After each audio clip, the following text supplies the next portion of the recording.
guys, this is Carrie with Fullerton Professional Organizing, and today we're talking about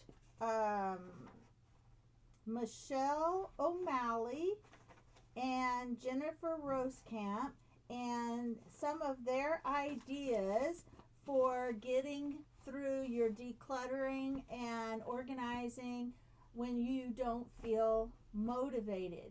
So first we're going to talk about some of Michelle O'Malley's ideas, and then we're going to do a little bit of Jennifer Rosekamp's ideas and how you can maximize that productivity, the productivity and motivation. So they work together. They are a little different ideas, but they work together very well. So that's what we're going to talk about today. So first of all, what we need to do when we don't feel motivated is determine what our mindset is and what are the reasons for that. And a lot of times,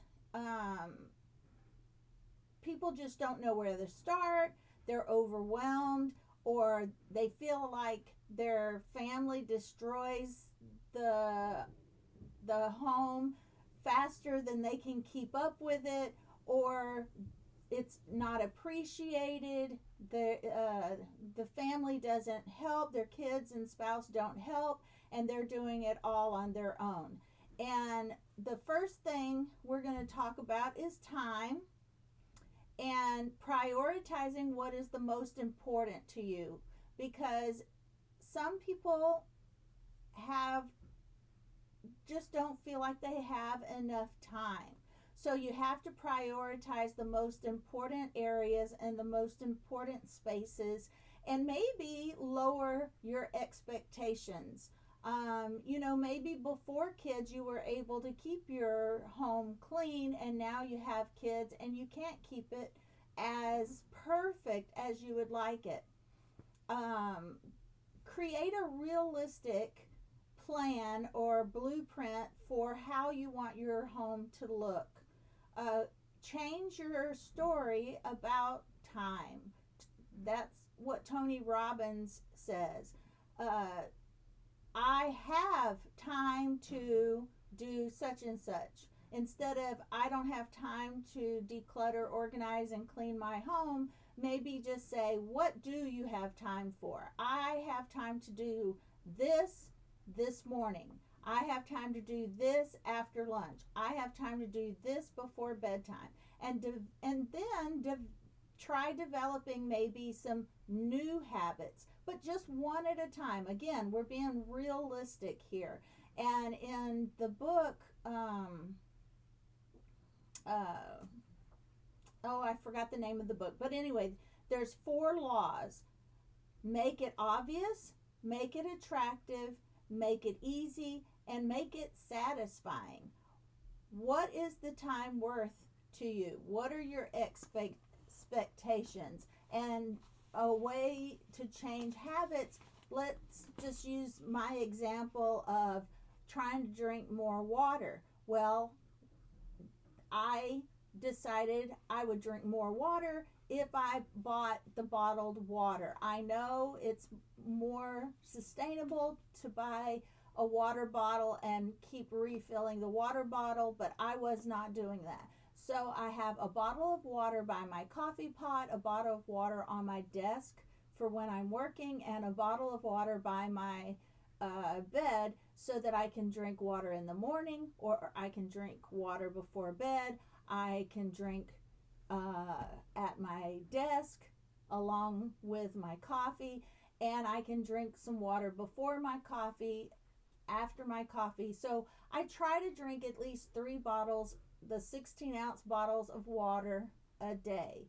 Maybe you need to start with the little bottles, but that is how I've decided to. Atomic Habits is the book that the 4 laws came from for making it obvious, attractive, easy, and satisfying.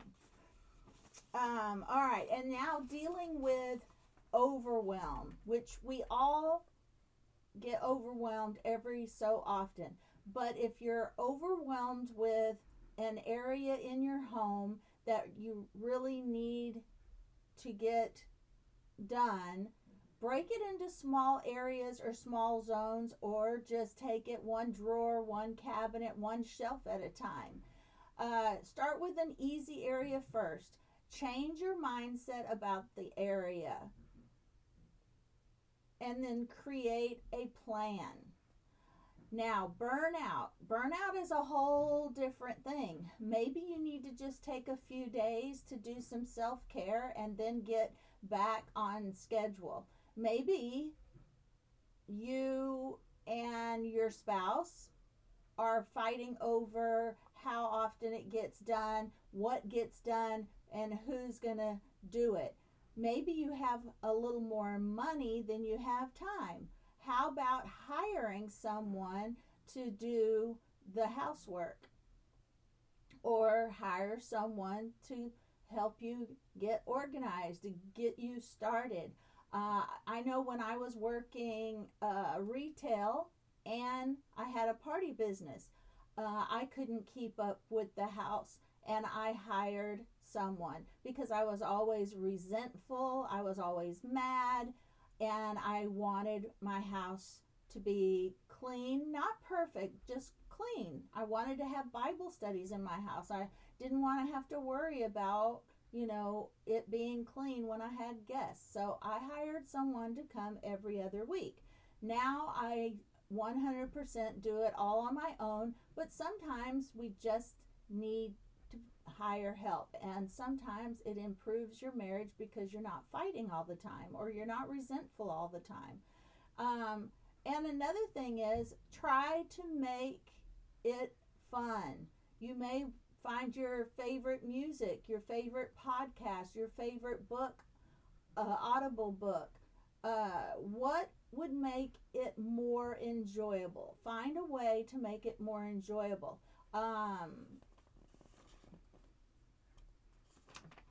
Michelle O'Malley said that she would incorporate decorating in with her organizing and cleaning and freshening up her flower arrangements and freshening up and that made it more enjoyable for her.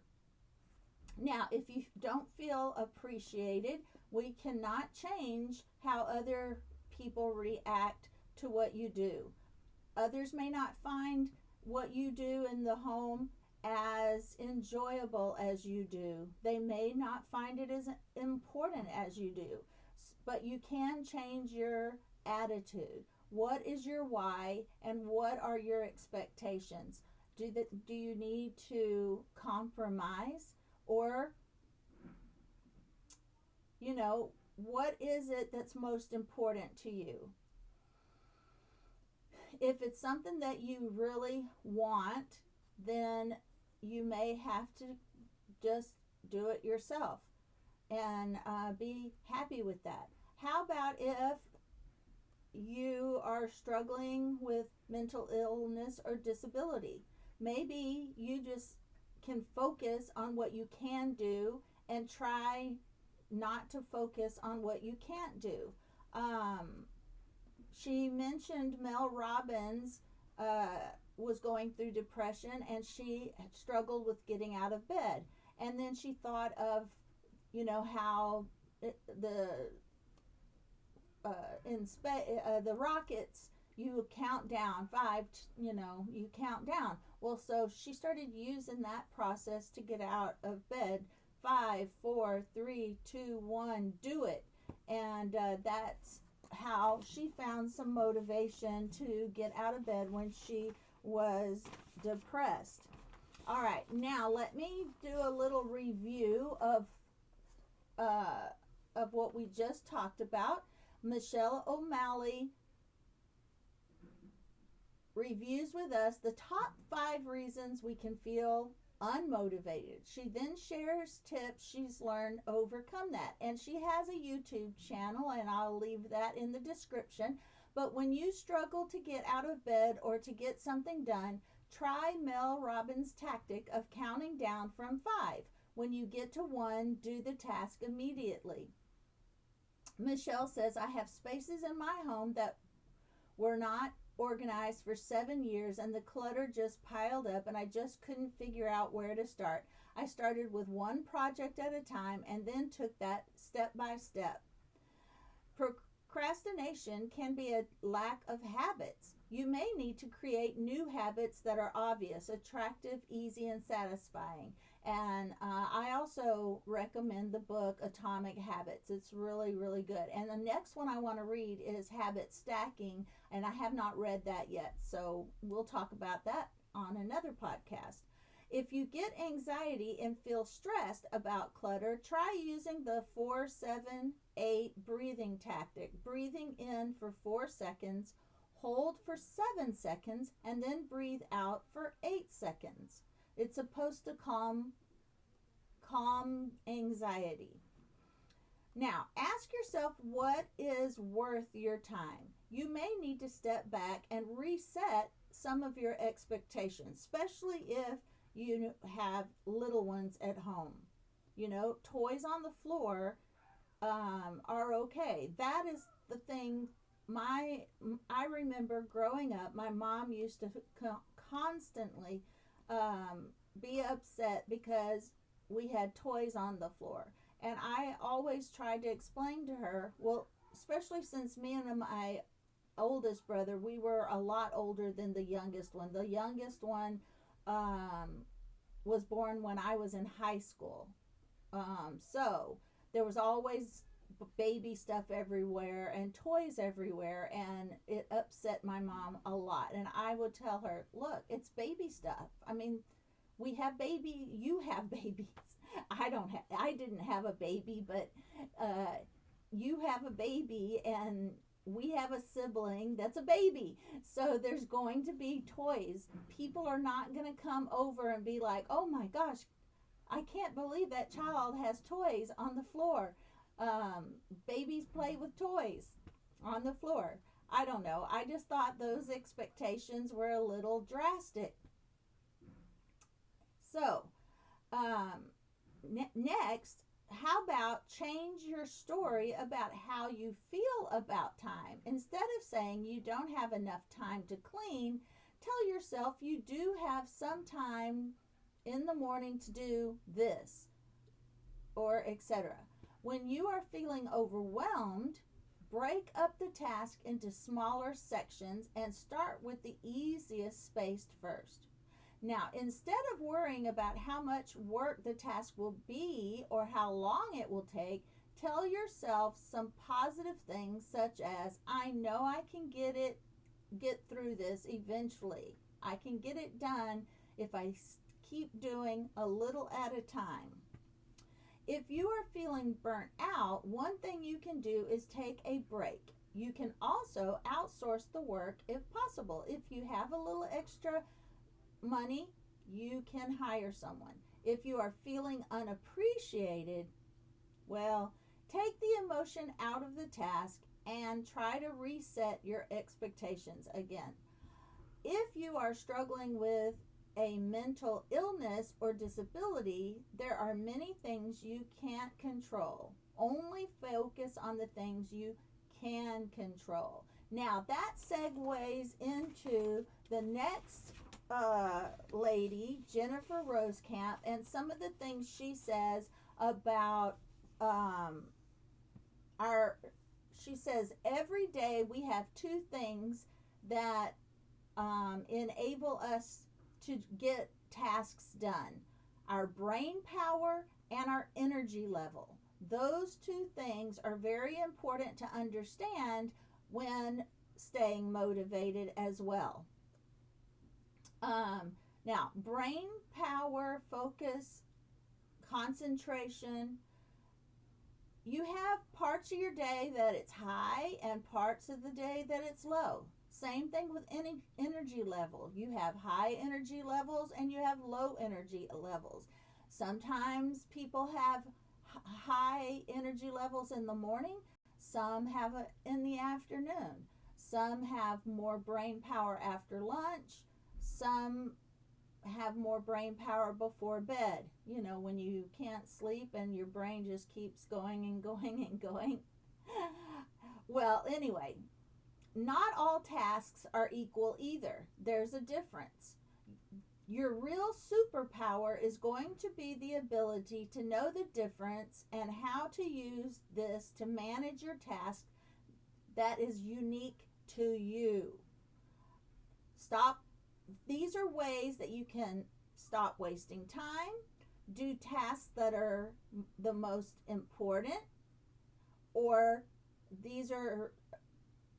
the most important tasks will get, okay, these are things that will get you to waste time, or tactics that are not important, do tasks at the wrong time. And some actions you can take are to track your brain and energy levels during the day. Measure, and then also measure your tasks. How much time does it take? How much energy does it take?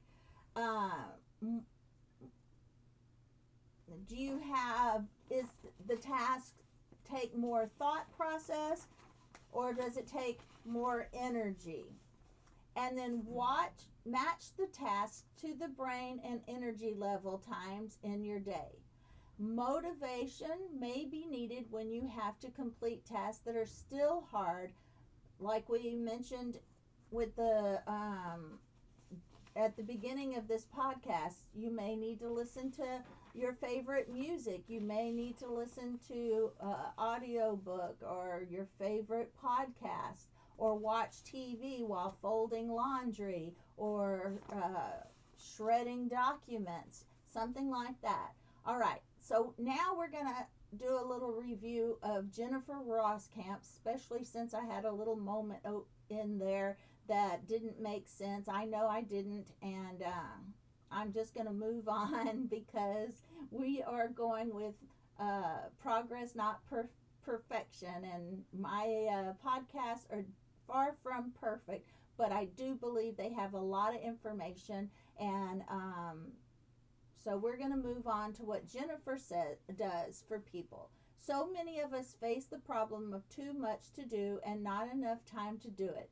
Jennifer walks us through how to uncover our strengths so we can work through the day with superpower. And I believe she has a YouTube channel as well, but don't worry. Again, I'm leaving all of that in the description. It is normal to have certain times of the day when it is harder to complete certain tasks or to concentrate. We all know this. Jennifer says, I meet women and moms in the midst of the messy middle to give them permission to not be perfect. And in full disclosure, I don't always have it all together either. And there's one thing I know, it's that you can only run on fumes for so long. And here are some of her thoughts. Not only is not enough time a problem, some people struggle with too much time, feeling like they aren't using their time well. That's where we mentioned wasting time and procrastination. Superpower number 1, you are not the same all day. There is a natural ebb and flow in your brain power and energy level throughout the day. Superpower number 2, not all tasks are the same. The amount of brain power or energy they require will vary. Superpower number 3, your real superpower is recognizing and understanding the previous 2 superpowers and using them to your advantage to be as productive as you can, and giving yourself permission and grace when you have some moments when you're not productive. When you accomplish number 3, you're going to solve these 3 common issues.